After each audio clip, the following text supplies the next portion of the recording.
వెనకట cinema actor Salman Khan ఒక జింకను చంపితే ఆయన జైల్లో పెట్టిండ్రు. ఒక జింకను చంపితే అతని జైల్లో పెట్టిండ్రు. సంవత్సరాల తరబడి కోర్టుల చుట్టూ పోలీస్ స్టేషన్ల చుట్టూ తిరిగిండు. మరి 3 జింకలు చంపితే ఈ మరణానికి కారణం ఈ ముఖ్యమంత్రి ఈ ప్రభుత్వం కాదా? దీని మీద న్యాయపరంగా చర్య తీసుకోవాలన్నా వద్దా?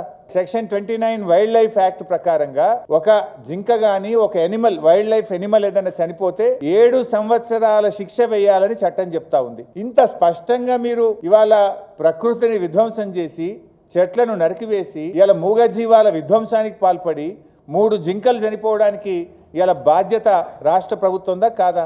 ఇలా అటవీ శాఖను కూడా నేను అడుగుతా ఉన్నా. జనరల్గా గ్రామాల్లో ఎవరైనా ఒక చెట్టు కొడితే అటవీ శాఖ పోయి ఆ బండ్లు సీజ్ చేస్తారు, కేసులు పెడతారు, జైళ్లలో పెడుతుంటారు. హైదరాబాద్ నడిబొడ్డున 400 ఎకరాల్లో జీవ విధ్వంసం జరుగుతూ ఉంటే హైదరాబాద్ లో ఉన్న PCCF గాని ఇక్కడున్న DFO గాని ఇక్కడున్న కన్జర్వేటర్ గాని ఇక్కడున్న అటవీ శాఖ అధికారులు నిద్రపోతున్నారా అని నేను అడుగుతా ఉన్నా.